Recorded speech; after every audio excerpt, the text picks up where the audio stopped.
Good morning and welcome back to the Ripple Impact. This is our live series from Cannes. So live from Cannes International Festival of Creativity, where we're catching the early ripples of ideas that could shape the industry. I'm Laura Barber and I've got the insiders and the wave makers and the behind the scenes buzz that you just don't want to miss. So let's dive in. So welcome Greg Clayton, Head of Brand Growth at IPSOS. And Hi, you're joining Laura. me live from Cannes. Good morning, lovely to see you. Well, it's You afternoon too. where you are, so good to see you. So thick in the creativity and the chaos of Cannes. So you've been soaking up the sun. Yeah, I have been soaking up the sun to some degree, but not at midday. So you've saved me from the heat of the day here, Laura. So this is actually perfect timing. It's allowed me a little bit of respite, and I've come back to our apartment because it's cool and not about 300 decibels. Yes, I mean it's tropical even in the UK, so I'm sure. Yeah, in I've heard it's it's really even well more back home as tropical. well. Yeah. So it's your first time in Cannes. Can you give us a bit of a first timer at Cannes lowdown? What's it like? Is it what you expected? I mean, I'm not sure you can be prepared for it. I've got a lot of colleagues who've been before. My wife was here as a judge a couple of years ago, so I've had more than enough kind of inputs trying to prepare me for it. But it's just overwhelmed, really. I mean, it's like the Glastonbury of advertising and creativity, really. It's that, but well, it's not got the same physical size as Glastonbury, but just the sheer bombardment on the senses feels like 20 years ago when I was last at Glastonbury, basically. Yeah, it does look incredible. All the posts and videos and photos have been amazing so far. So what's been the main things that you wanted to seek out at Cannes this week? Because obviously Ipsos have been there in many different fashions this week. We've counted them up. We've had 26 different activations across the week with different speakers on different platforms and so on. And it's been incredible. We've touched on everything from inclusion to ESG to creativity to empathy. I did a talk about nation brands earlier and the role that nation plays in driving brand storytelling as well, which was really, really cool. So we are covering all aspects of insight, brand marketing, creativity within the Ipsos teams, and we probably represent 1% of what's going on here. So it's just been amazing. It really has. Yeah. Good. So good to hear. So what have been some of the highlights of what Ipsos have been sharing this week? Yeah, I mean, it's been, as I say, vast in terms of scope. We've had people on the Palais stages as well, running workshops within the Palais as well as on the fringes. We've been on panels right up and down the Croisette. We've had our own stage. We're co-sponsoring a stage with RTL, so we've got our own stage facing onto the sea. It's like a beautiful location there. So it's been, really, really cool. I mean, in terms of what we've been covering, I think the thing that's closest to my heart within all of this has been the thing around nation brands that I just mentioned. We were talking there about the role of national heritage in helping brands to build themselves. And we did a big piece of work about 9 months ago with JKR, looking at the role of Britain, basically. What is Britain in the current day? It's been a turbulent 10 years for us as a country, I think it would be fair to say. But where is Britain? What do we represent at the moment? And how can brands tap into those elements of Britishness to help them to promote themselves and to connect with consumers? Some great data points coming out of that. Like there's a 43% on average uplift in brand closeness if brands are associated with their British origins. So there's a really tangible benefit to linking with Britishness. And the panel discussion I had, we brought McVitie's into that. McVitie's had come out, as you'd imagine, very strong in our British brands index. And we're a sort of a British heartland brand. As we know, they've just had the 100th anniversary of the chocolate digestive, for instance, this year. And so they really are kind of totally ingrained in British culture on all levels.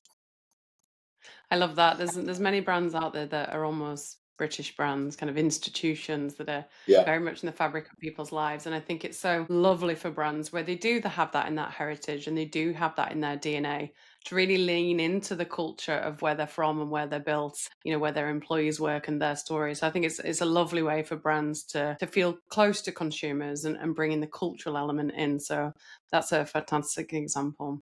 Yeah, no, you're absolutely right. And then we showed some really cool videos as well of their latest Jaffa Cake campaign, for instance. Is it a cake? Is it a biscuit? And the whole polemic around that, which we all have a view on, right? And they've taken a very clear stand that it is officially a cake. So there is no alternative answer. I'm totally in the cake camp. I'm totally in the cake camp.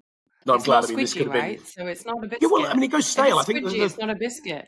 but it can go stale, and I think that's the other thing with it. If it can go stale, then that officially tips it over into cake territory. Yeah. Seemingly, is the debate. But that was really cool. They brought that to life. We had Heineken with us as well, and we sort of then started talking about nation brands on a much more global scale, talking about brands like Desperados, who sort of bring the Latin flair and the Latin vibe. Tiger, obviously, I used to live in Singapore, so the Tiger beer brand is very close to my heart. Amstel, drawing from Amsterdam and the friendliness and openness and connectivity of Amsterdam. So yeah, really, really cool. Yeah, I love that.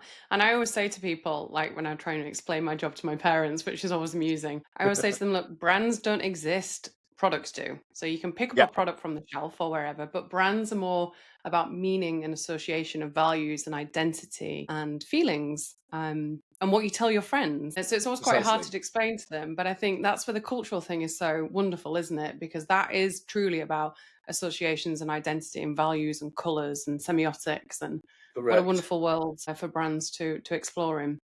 Yeah, exactly. And as you say, the products exist, and particularly in the case of beer, I was talking with Tony from Heineken, and beer, Mm, yes, the beers are different, the lagers are different around the world, but ostensibly, they're very similar products, right? But if you drink, the difference in drinking a Heineken versus drinking a Tiger or versus drinking a Birra yeah, Moretti, they transport you to different parts of the world through yeah, absolutely. all of those cues that you've just mentioned there, just the colors, the fonts, the storytelling around them. If you choose to drink an Asahi, you feel as if you're in the middle of Tokyo, right? Whether you're in Hmm. Manchester or Amsterdam or Tokyo, it doesn't matter. You Yeah. you can project yourself to be there. So there's something really strong around that heritage in the way that they're being built. Yeah. Yeah, sounds fascinating. Would have loved to have been there. So hopefully lots of your content will be sharing with everyone over the coming weeks. Yeah, I So think it was let's recorded. dive So let's I'll get you the link, Laura. oh good. Yeah, please do, and I'll be sharing it with everyone. Sounds fantastic. So let's dive into a couple of questions. So what for you has been the biggest ripple moments that you've witnessed at Cannes that you think could make waves beyond this week? Yeah, I mean that's a great question, and I think taking your analogy a little bit further, your ripples and your waves. I mean the Mm, tsunami that has hit has been AI, right? AI is the tsunami, and I think the ripples are how people mm, are responding to that. In truth, AI has been everywhere. It's been the big topic of conversation. I mean, Ipsos's theme this week has been empathy in the world of AI. Those two letters are ubiquitous. Basically, they're probably printed on more boards than the words "can lions." To be honest, at the moment, it's yeah. just everywhere. But it's the response to it, I think, that is where the ripples are. That's where people are really finding the right response, the suitable response to their business, to Mm, their brand, etc. And the mood around it is where the ripples exist as well. I think there are people mm, really embracing it, and look, this is a positive vibe around here. So the bulk of people yeah. here are leaning in, are embracing it, are finding new opportunities, are recognizing the speed and the cost savings and all of this good stuff, but are also looking at for new creative opportunities as well. So there's a huge sense of optimism and excitement around AI. At the same time, people are aware of the challenges around AI and Sure. this kind of race to the bottom type feeling Mm-hmm. that there might be, Mm-hmm. particularly in the brand Yeah. world, and the genericism and someone said to me the phrase, the sea of sameness, if you like, Yes. that resonates. A bit of alliteration always works. But yeah, the sea of sameness is something that that sort of stuck in my mind. And how are people going to actually respond to that and make sure that their brands still feel, to what we were saying earlier, authentic and have got stories that really differentiate them in the consumer mind. So optimism, challenges, still the slightly unspoken bit is the fear around it, Mm-hmm. the existential fear as to what does this mean in 3 years' time? What does this mean in five Yeah. years' time? And I think the sunshine may be here and the rosé mean that people haven't not quite been willing to take on that big existential question at the moment. But it's at the Yeah. back of everyone's minds, I think. Like, where's it really going? What's the end game with it all? Mm. But yeah, I don't think anyone can quite predict that at the moment. And but then the impact of that afterwards is massive. So yeah, it is the shockwave of the tsunami that's talked about. And we were talked about it in our live conversation this morning. It's the unignorable thing that is changing everything. And I think as Yeah, a tool, it's absolutely incredible for brand owners, for agencies, for businesses, for insight teams to really get productive, effective, streamline, take the work off us that doesn't add value. And yes, in the correct. world of creation, but I think it allows us time to get really strategic. And that's what I hope it does. My fear is that it takes us into the other world. But what I really hope is that actually it frees up time for more strategic thinking. It frees up more time for empathy, as you mentioned, and Yeah, compassion and real genuine understanding. And yes, that then may be fed into an AI system, but getting that real time with your brand and where you're going and the vision and strategy, I think is really exciting for completely agencies, agree. brand owners, and teams alike. Yeah, no, I completely agree, Laura. But what it's also doing is making some of those. It's making people really get stuck into that change agenda because Yeah, it is totally changing how we do work, how we do insight work, for instance. yeah, absolutely. We don't need the people who have been writing questionnaires for years are all of a sudden having to think, okay, well, that task is now done Hmm. elsewhere. And if we're, I mean, that's a huge skill set, right? In our industry, it's been Yeah. an absolutely critical skill set. Writing a good questionnaire is an art form, and yet now it's like get it written through AI, check it, make sure that you've not got anything crazy going in there. But what used to take three Mm. days now takes 3 hours. Yeah, And absolutely. so people are having to really rethink how they are using their time, basically. And I think Yeah. we've always said that change is the only constant, rada, all of those cliches. It really is at the moment. You've got to be rethinking what you're doing on a day-to-day basis, basically. And that, for some people, is really exciting.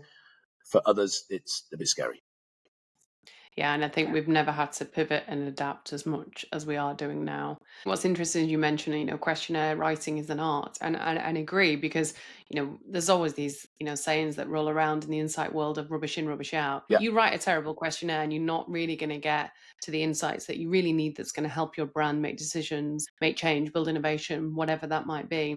And actually, there's a real role of training AI to be the artist, not just the executor, right. so that none of that nuance and the beauty of the art that is creation is lost in that process. Because then we are going to be in a dangerous world of very boring, mundane tick box questionnaires that actually don't service the client at all. Correct. And that's where context comes in. And how do we feed the relevant context into our AI agents, our AI models, etc. And it's where it's just a completely different skill, but brings us closer to your point around empathy and around context and around those things that actually Mhm. sometimes get overlooked in insight and research because we're so Mhm. busy just trying to churn out the next figure. Making sure that it's richly contextualized is absolutely vital.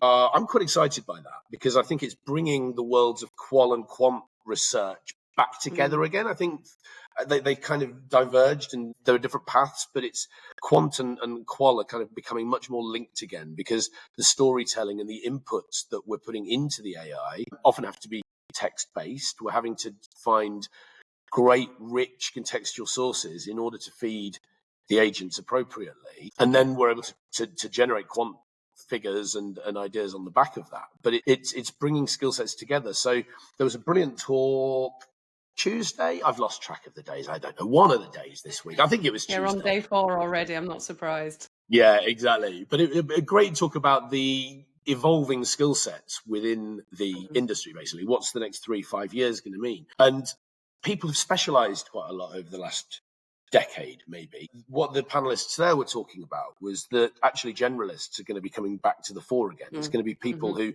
can look big picture, who aren't maybe as Yeah, detail oriented, who don't have those very minute skill sets around. Yeah, questionnaire design is the example we've just given, sure. but people who can draw from multiple sources, who are much more multidisciplinary, who are really good communicators, for instance, because you've got to still communicate the value. You've got to be able to explain what's happened in the AI. How have you Yeah. built your model? You've still got to provide credibility to AI because otherwise it's just Mm. black box and people still don't trust a black box, right? So Yeah. you've got to have people who are able to put that overlay on it to make it make sense. Yeah, absolutely. And I've been client side for over 20 years, and I always used to say to my teams, the job starts at the debrief. For a client side insight person, Yes. it's not technically true, but actually the real hard work starts at the debrief because that's the point where the influencing, the storytelling, the embedding, the galvanizing of your organization and your system comes in, because an insight deck is only ever valuable if it actually something comes as a result of it. And Yeah. that is usually invariably influencing other people to make plans, to change plans, to build innovation, to stop innovation sometimes. And Yeah. that's really the role of the human side of the insight leaders within organizations to guide companies based on that rich insight. And that's where the real embedding comes.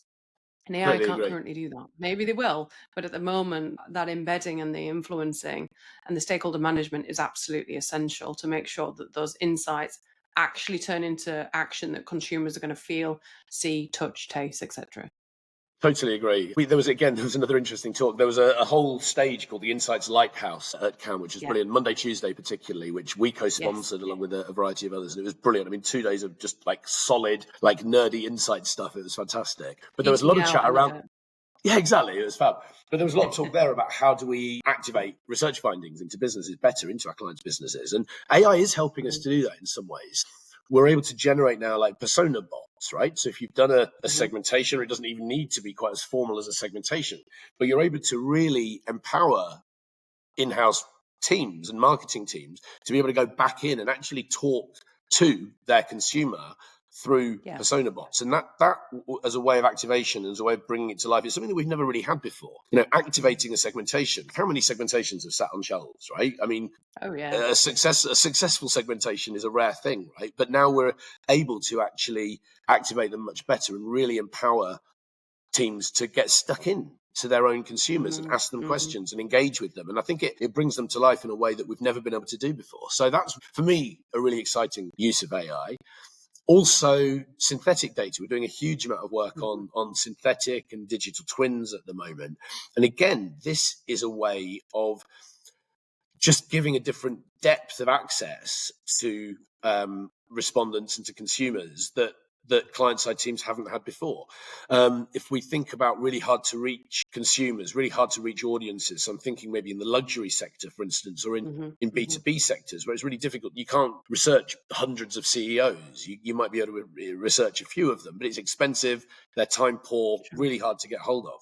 If you can build digital personas of these people, you are able to provide that resource as a sort of an almost always-on resource to teams, either agency side or client side, to be able to tap into at their will. And for me, that's a really, really exciting new application that we're leading. Well, I say leading the way on. I feel we're leading the way on within Ipsos at least. And but to your point earlier, it's all about making sure that those personas are as close to real world as we can get them. So context is absolutely vital. Making sure we keep them up to date is vital. But understanding context has just never been more important than it is right now.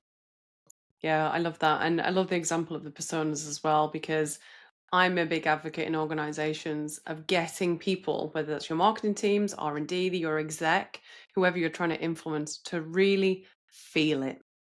Because Yes. often, I've sat in many meetings where you're like, 75% of people believe this. And people are like, okay, And next meeting. But it's like how you get people to really, truly empathize and build compassion with the topic, the challenge, the consumer, the audience, and genuinely feel it. Because when I've witnessed stakeholders genuinely really touch them, that's when the change happens. That's when the resource comes. That's when the budget comes. That's when you can galvanize the system. And I think the personification is a lovely example because you get people to really feel it. And I think that's a fantastic example. So thank you for sharing that. No, I totally agree. And yeah, bringing that to life is, feelings matter more, right? It's all about making people feel Yeah, stuff. for sure. And talking about feelings, right? So for us FOMO people who are watching Cannes from afar, from their homes and from their offices, from Yeah. around the world, we're talking about feelings, right? So what have been some unexpected moments for you that have given you goosebumps, made you laugh, made you think differently, where you've gone, oh, wow? Tell I us think, a couple or a few of well, those I mean, look, moments. I'm a first timer at Cannes, right? So for me, this whole thing has Yeah. been new. I got here on Sunday night. We had a nice team dinner Sunday night, which is cool. Monday night, Rob Mayhew of LinkedIn fame was hosting a dinner. So we went along to this dinner and chatted to Rob Mayhew for a few hours, which was really cool. And then the next day, we went to the Sports Beach, which is owned by Stagwell. They put on a huge number of sports stars there. So they've had like a revolving door of like A-list sports stars there. And Noah Lyles, the 100 meters Olympic gold champion, was there talking. And look, I'm a Brit, right? You're a Brit. The American thing can be a lot. And this was just like the most rah America thing that you've ever seen. It was amazing. And just from a culture point of view, it was as if America had just been transported and transposed onto the Cannes beach. And we left just like so pumped for the week. We were like, we can take this on. So for me, that was just the cultures and bringing everything together. That was absolutely genuinely motivating. I mean, Noah Lyles, I used to be a sprinter as a kid, so I really love athletics. And he was just sort of talking about his single-minded vision of how he goes about doing what he wants to do. And he was saying he has various neurodiversities, and they actually allow him to be like razor sharp focused on what he's doing. And his pithy catchphrase that he coined with the CMO from Visa who was talking with him was do less and obsess. And I think that's a good learning for all of us, right? We can all get sort of trapped in this idea of like just doing too much and not doing it well. Yeah. But do less and obsess, I thought, was a nice little. I love that. I need to write that down somewhere and put it on my wall and look at it every day. I love that. Fantastic. So that was and really especially cool. in a world of overwhelm, right? And I'm sure CAM was exceptionally overwhelming because so many places, businesses, teams, talks, it's quite overwhelming as a space. So pick one thing a day that you want to do and do that really well, and don't worry about the rest. Yeah, exactly. That's absolutely true. And so there was that. What else? Things that have made me laugh. I mean, my own inability to take selfies, I think, would definitely be up there. Mo Farah walked past at one point, and I was like, Mo, can we get a selfie? So I've got a lovely photo of Mo Farah and about that much of my head from there upwards. You can just about tell it's me, but I need to work on my selfie. You're going to have to get better at that. Yeah, so this the is the thing. game Brands and businesses need to be on social media just as much as agencies need to be on social media just as much as brands do that, right? These days, you'll have to get someone in the team to train you. Exactly. Just holding my hand steady would be helpful. Yeah, it's probably the excitement. The final question before we hand over to you for any kind of fun words of wisdom. Cannes is clearly a place for big waves and big energy, right? So huge, big event, huge awards, massive achievement for teams.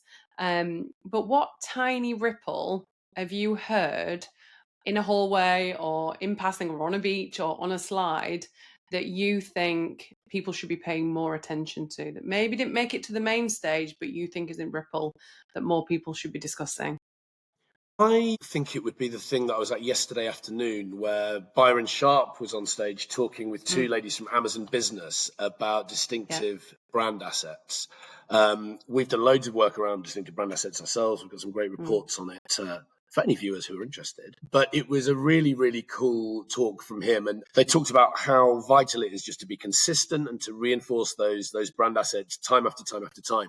And we spoke a little bit then also about sonic assets as well. And that's something, an area that I'm finding really, really interesting at the moment as well. And there are a load of sonic branding agencies here actually who are now specializing solely in making the next I'm loving it or the next ta-dum or the next ba-da-ba-da. That was a combination of McDonald's ones and the tech ones combined.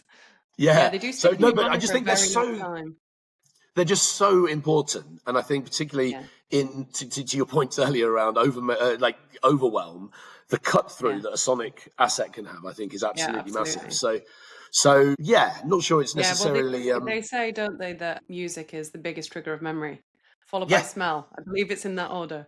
So I'm not surprised. I need to call them for some intros and outros for my podcasts. I think so. I mean, look, you've got a name. Incredible. But you've got a name already, right? We've got to have some sort of running water sounds in the ripple effect. I think we could definitely work on it with you, Laura. Amazing. Thank you. Any final insights, ripples that you want to share with our listeners before I close out the session?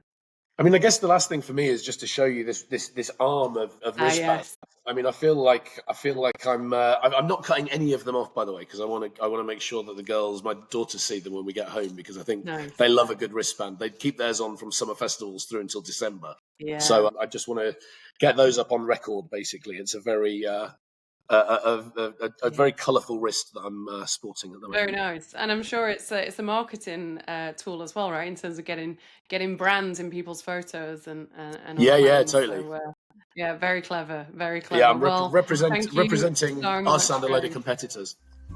Yeah. Well, thank you, Greg, so much for your time and for diving out of your meetings and events to be talking with us today. So thank you so much. Absolute pleasure. Tackling with the with the Wi-Fi in Cannes, where everybody's online all at the same time. So thank you so much for bringing the energy and those ripples to life from Cannes. So that's a wrap for this Ripple, but there's more Cannes magic to come. We've got another session at 1:30 today and another one at 2 o'clock tomorrow. So tune in for more live moments, bold voices and fresh ripples. I'm Laura Barber. This is the Ripple Impact. Stay tuned, and thank you so much, Greg. Enjoy the rest of Cannes. Very, very jealous. I'll be there next year for sure. See you then. Take care. Bye-bye. Bye.